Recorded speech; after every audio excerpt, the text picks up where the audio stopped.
Thank you.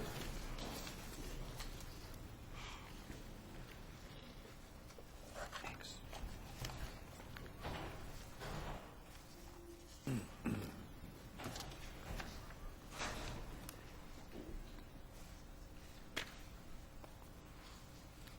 Good morning, Mr. Massey.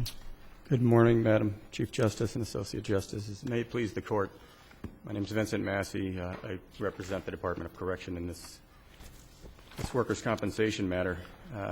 This issue involves the review of a reviewing board of the Department of Industrial Accidents decision affirming the hearing judge's decision awarding benefits for a purely psychological claim. And the wrinkle in this case is the provision in Chapter 152, Section 17A, pertaining to mental and emotional injuries. And specifically, it's the third sentence that's in question. Statute, prior to 1985, the statute didn't differentiate between mental and emotional injuries and all other injuries. From its inception, the standard for awarding of benefits for a workers' comp injury was whether or not one sustained an injury that arose out of and in the course of employment. Right, but the case law before 85, in this particular, as you put it, purely psychological injury, was one where the cases were making the point that then got into the statute about it being series of incidents versus wear and tear. Is that not right? Or incident or series of incidents versus wear and tear? That's correct. And the 85 amendment to the statute incorporated that language, and that was an issue in some of the other cases in terms of whether or not combination injuries, right, where it had a psychological component, would be assessed on this third sentence standard, that is the predominant cause arising out of, or rather, the predominant cause is an event or series of events occurring And within your a point. position is that the predominant cause under that sentence was the newspaper articles and that kind of stuff? That's correct. There's a couple of issues. Why wasn't the predominant cause what happened in the institution? But you're making a separate point at the moment. Correct. You're talking about within employment versus arising out of employment. That's exactly right. And to answer Justice Collins' question, there's an 11A, Section 11A of the statute deals with the impartial physician. And the impartial physician makes the determination of medical issues, and they're to make the finding of whether or not the cause, the predominant cause for mental emotional injuries is an event or series of events. The impartial physician in this case found that the predominant cause was his reaction to the newspaper articles. Yeah. That didn't Yes. occur within employment. Well, he But combined them. It really, Clearly, the sentence, the predominant contributing cause sentence, clearly, seems to me, clearly narrows the arising out of and in the course of standard in Section 26. That's your position, too, isn't it? My position is that the language occurring within requires an analysis of work-relatedness. In other words, it requires, because of the nature of psychological injuries, they're uniquely subjective. And in workers' comp, it's not whether or not you or I would think. But this is work-related. The inmates or whoever were the source of these stories to the newspaper were in the prison, obviously took a dislike to this guy because whatever was going on between him and the priest, and began to, talk, drop dimes, however you want to put it, that led to the articles. That was all fleshed out. Yeah. I'm sorry. Well, You don't disagree with that, do you? no, I mean, they're inseparable is what I'm saying. The Well- events within the institution led to the articles. That's true. And there was some allegation about some feces being put in inmate Gagan's cell. Now, that was an allegation that had been made over a year and a half prior. And there's testimony by Mr. Bisazza that didn't stress him out. That didn't bother him. And what the impartial, it's important to note that the impartial found that the real distressing, the predominant cause Was the what happened in the newspaper. No, but that's Well, what but I'm it saying. started though with the prison. inmates. that's what I was asking. There's no question. Seems to me. And if the predominant cause was the allegations and the harassment by inmates, I probably wouldn't be here right now. That certainly occurred within Let's see employment. how you can separate what happened within the institution, which led to these articles, from the articles themselves, which caused the injury. Well, I think the intent of the statute, because the legislature recognized, likely in response to several cases prior to the 1985 amendment pertaining to psychological injuries, is that they're different. This Court has recognized the unique challenges with dealing with psychological injuries, and that's obviously what led to the amendment in 1985. And so what they did was they required a showing of a closer nexus along with what the predominant cause was. And clearly, these are a series of incidents. Any legislative history to support that? That the within means something different than as the board found and as the major secondary, commentary says it really was shorthand for arising out of? There's not a lot of legislative history on these amendments, but I did attach in my addendum the cases of Saragnano and Cornetta's case. And they both go through the development of Section 17A. And in fact, the appeals court in Cornetta's case indicated the intent of Section 17A was to rein in psychological claims. And But that's the predominant cause language. they didn't specify. But clearly, where in 1985 there was the amendment, and they subsequently amended it again in 86 to put in the phrase significant, which is now predominant. Isn't the word within, at the very least, ambiguous? And if so, aren't we supposed to construe Chapter 152 liberally to favor employees? It's still consistent with the statute. And I would argue that occurring within is not ambiguous at all, especially in a statute where for decades the standard was arising out in the course of it. But isn't within just as the code, I think it's Nason and Koziol, it's just a shorthand for the other phrase. That's interesting comment on that. And the judge noted that phrase in his decision, and basing this, his decision that they meant the same thing. And he takes the phrase out of Nason Koziol that it's not likely that the legislature, in using the phrase, intended to either expand or narrow. That's taken somewhat out of context, because as I note in my brief, the remainder of that paragraph gets into a couple of what could be plausible interpretations of occurring within, and yet they conclude that, but nonetheless, we're going to do it this way because it's less burdensome, and we believe that the legislature was engaged in shorthand. Now, Shouldn't we give deference to the compensation board? Yes, deference. The standard is that deference is certainly given to the agency that interprets the statute. But in this case, there really was no interpretation. It was just a blanket. In the reviewing board decision, they simply said, to the extent that the Commonwealth believes that they're separate, they mean something separate, we disagree. So we're going to assess it on the arising. There was no analysis. Mr. Massey, I mean, do you – I'm not saying I necessarily accept your argument, but do you really need to go there? I mean, isn't this is maybe what Justice Rainey's asking you, but I'm not sure.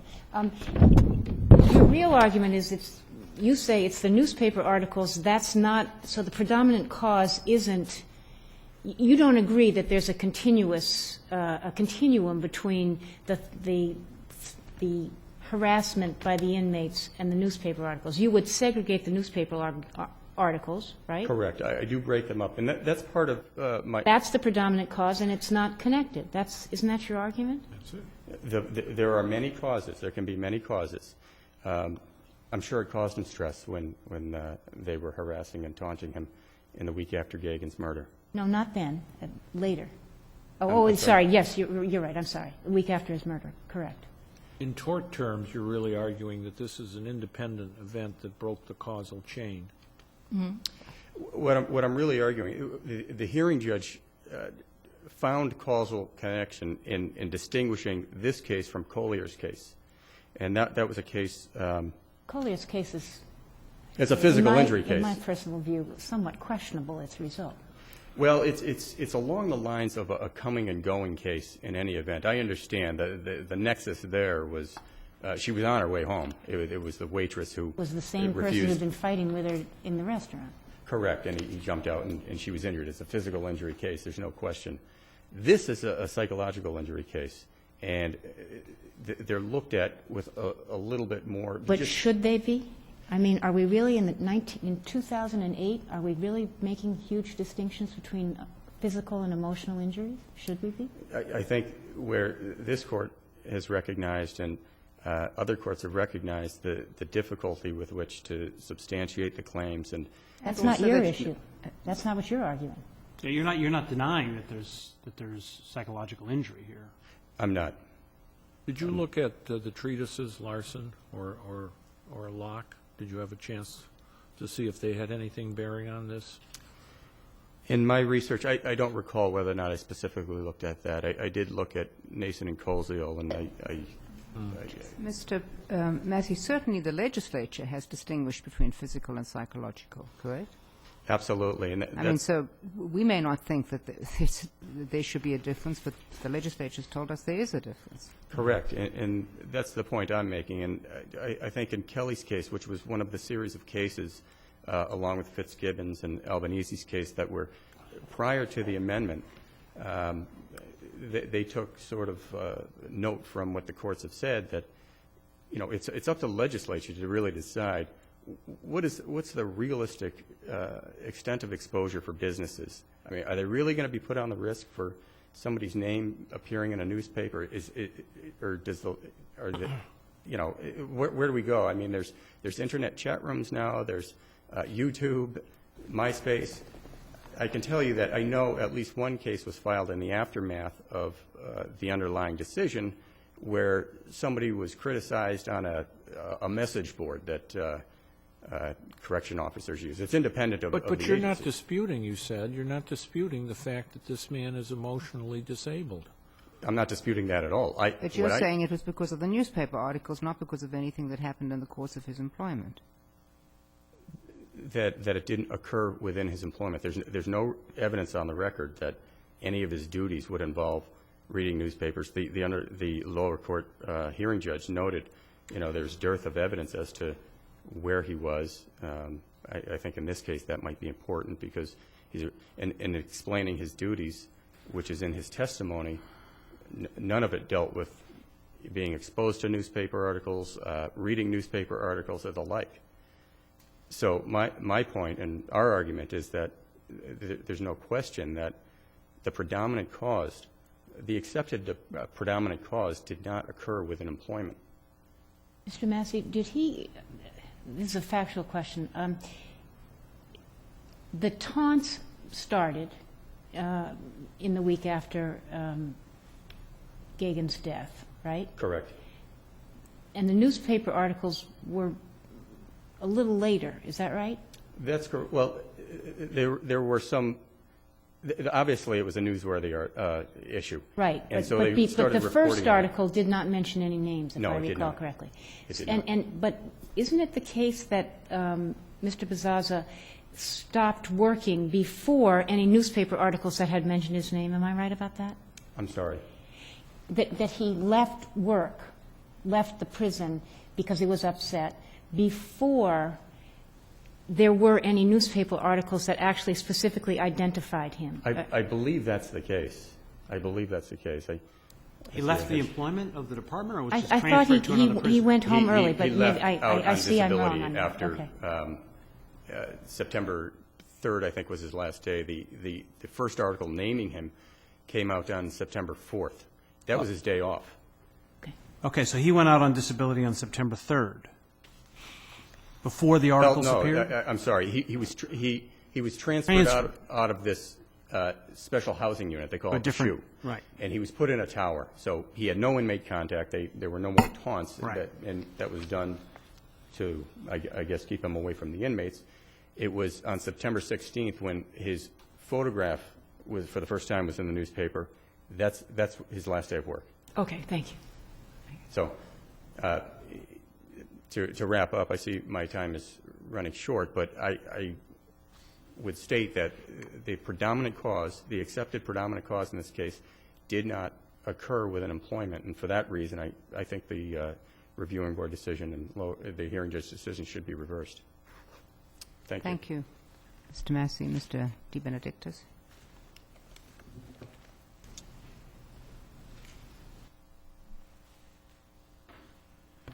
Good morning, Madam Chief Justice and Justice of the Court. My simple argument, as I've stated in my brief, is you have an employee here who, in his whole career and his whole life prior to 2003, had no psychiatric treatment or any problems of a psychiatric nature whatsoever. In fact, in the 8 years, it's undisputed in the record from 1995 when he was first hired as a corrections officer at MCI Concord, all the way through 2003, he was an exemplary corrections officer, received commendations, and actually saved an inmate's life. In the aftermath of, it's undisputed, these facts, ladies and gentlemen, that in the aftermath of Father Gagan's death on August 23rd of 2003, Louis Lent, a child killer imprisoned for murdering 2 children, started to feed letters to a Herald reporter, and she ran with them. In other words, he was murdered on August 23rd. Just merely 1 week later, the Herald reporter ran with these letters and information she was supplied by Louis Lent, the child murderer, that prison guards and inmates were torturing unnamed. Although they were unnamed, they specifically mentioned that one of the guards had left feces in Father Gagan's cell. And this was already known to my client, the corrections officer, the employee, that he was the one who was named by Father Gagan and accused of putting feces in his cell. And it's undisputed that in 2.5 days he worked. Mr. Bisazza, he went in on August 26th, August 29th, and half a day on August 30th in this special housing unit. His first day back on August 26th, when the articles had already started appearing in the paper, although not naming Mr. Bisazza, had mentioned about Mr. Gagan being tortured by a guard throwing feces in his cell and physically and emotionally tortured, although not naming him. Louis Lent himself, in the special housing unit on August 26th, went up to my client, Mr. Bisazza, and said, I have you not to be coerced by your private parts now. They'll print whatever I give them, and I run the show now. And he said in uncontradicted testimony at his hearing, and it's throughout the transcript, Mr. Bisazza, that tore him apart inside. Immediately the symptoms of nausea, stress, and nervousness, and just feeling defeated. Your point really is, the facts are there. They're fairly graphic. There's An no inextricable question. series of events that began there. They're so interconnected, intertwined, et cetera, that this predominantly within business does not permit them to be separated in the manner in which counsel for the department wants them separated. That's 100% correct. Therefore, the reviewing board decision, which was unanimous on the point we're talking about, there's a little bit of a disagreement over calculation of the compensation, was correct. We owe them deference. The statute has to be liberally construed when we look at this new provision or this revised provision. So therefore, you win. That's We exactly had a true. judge who accepted the resignation of a judge a few weeks ago where very similar facts from something that occurred in the courtroom led to articles by the Herald that led to his disability. Mr. De Benedictis, let me ask you this. As you were repeating this, this confrontation between the inmate and your client, as you repeated it, he said, I have you by your private parts because they will print anything that I say, correct? Yes, Your Honor. Think of it in this context. It wasn't because, at least as you described to me, that the inmate was saying, you are, and then expletives, or we're going to get you, or anything like that. It was because of the public ridicule, correct? That was initiated by him. Okay. We live in a society which, for better or worse, says that public servants can be held up in the press to the most egregious ridicule. We have statutes that protect people who work in environments or who have access to information to leak information to the press. I'm talking about in public employment. Anybody at the Supreme Judicial Court can call any newspaper, any media tomorrow and say things that may or may not be correct, right? But the ridicule, the tension, the emotional draining will come from the public ridicule. It is one of the prices one pays if you become a public employee, that citizens, people who are not citizens, have the right to know a lot about what people working on their tax dollars are doing. It seems to me that if you want to have workers' compensation for the emotional stress of being criticized and vilified for the work that you do, you may have, as the judge to which Judge Glaney referenced, you may have access to a libel suit. If it's true, shouldn't the public know about it? You may, if it's false, don't you have, I mean, if it's published, so it's not just an inmate, you can really be damaged. Why would this be solved through a workers' compensation program? Well, simply, Your Honor, because the law entitles someone that if you have an emotional injury that's predominantly caused by an event or a series of events at work, that Don't is you think the natural response from that is to have any public employer say any employee that reveals anything to the public, which may cause enormous emotional damages, but say it was correct? This case stands on its own, I would respectfully submit, Why? Madam Chief Justice. Why? Stands on its own, and I'll tell you why. Let's assume that it was correct. Let us assume that it was correct. I'm not suggesting it was, but let us assume that the inmates had witnessed things that the public had a right to know. The fact that the public knew them caused enormous emotional distress. Why should the prison authorities have to pay workers' comp for that? Because in this case, Your Honor, what was witnessed by the prisoners by internal investigation was found to be totally false and unsubstantiated. Well, then they are libel damages. And also, Your Honor, my client, the employee in this case, was put under extreme stress, not initially by the articles themselves, but by the inmate and the general population joined in Mr. Lint over those 2.5 days, telling him now that they run the show and that the newspaper will print whatever they say. He was under extreme stress at that point in time before they had even named him in the newspaper. And this, as the administrative judge found, Judge Levine at the Industrial Action Board in his hearing decision found that this was the triggering event that started in these 2.5 days and then escalated tenfold as within the next 2 weeks, even before he left work, they started naming his name and then ultimately put his picture on the front page of the paper. It's all related to, as I read the briefs and then listened to your argument, it's related far more to what was printed. I mean, somebody can say that, you know, the Boston Globe or the Worcester Telegraph will run anything I tell them. You know, I don't know if that's correct or not. But the stress, the trauma, the distress which was real, nobody is arguing that he didn't suffer from post-traumatic stress syndrome. Nobody's arguing that. It was all triggered by what happened in his work environment. Within that special housing unit was the triggering event. Emotional stress was That is correct. felt by him even before he was named in the newspaper. But that happened to any public employee who was vilified in the press based on a tip and something that happens.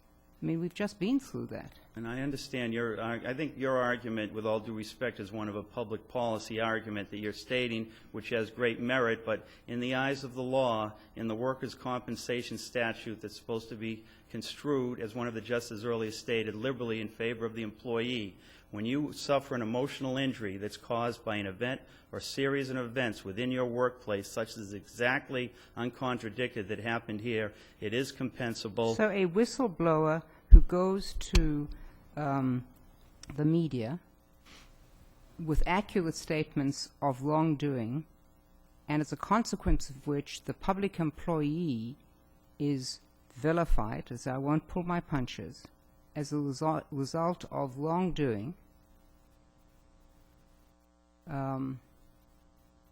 gets workers' comp? That's diametrically opposed to what this situation No, but I'm just here. asking you if there's a linkage. You haven't claimed it's because they were false charges. Yeah, well, that's part of it, Your Honor. Part of the stress was that the charges were false and unsubstantiated, and that's part of why he felt the stress, Your Honor. But is your answer, Mr. De Benedictis, to these questions that that's what the statute provides, that the statute provides that somebody who is... It's a compensable injury. It's a It's a compensable injury compensable under injury. the statute, So true, the false, or anything legislat- else, it's a The compensable legislature injury. has just made this compensable. That's And the this answer. unique fact pattern is diametrically opposed to that situation that you talked about in the whistleblower, but nonetheless, it's a compensable injury either way. But I think Well, the is there an exemption under the workers' comp statute for injuries caused by the willful misconduct of the employee? yes, Your Honor. So had the department wanted, I guess the follow-up is, had they wanted to pursue this to adjudicate him guilty of harassing, or whatever you want to call it, the priest. No, it's the other way, isn't it? Oh. No, if there were adverse publicity as a result of Not this willful case, obviously not this misconduct. case, Is just that what type. you're saying? Yeah. If he did it? Yeah. Well, that was part of the underlying problem here with him, is that they had the internal investigation That completely never happened. absolved He him, was exonerated. exonerated completely. Out of curiosity, was Lent the person who murdered the priest? Or was No, that it was a Druce, inmate Druce at Shirley. Oh, yeah, But he okay. had befriended, Lent had befriended Father Gagan, and neither one of them were happy with the martial arts instructor, client of mine, who did on the side that he ran a tight ship, and they were looking, it came out, the gist of it, any ways they could to get him out of there. I thank you all very much for your time, ladies and Thank you, gentlemen. Mr. De Benedictis.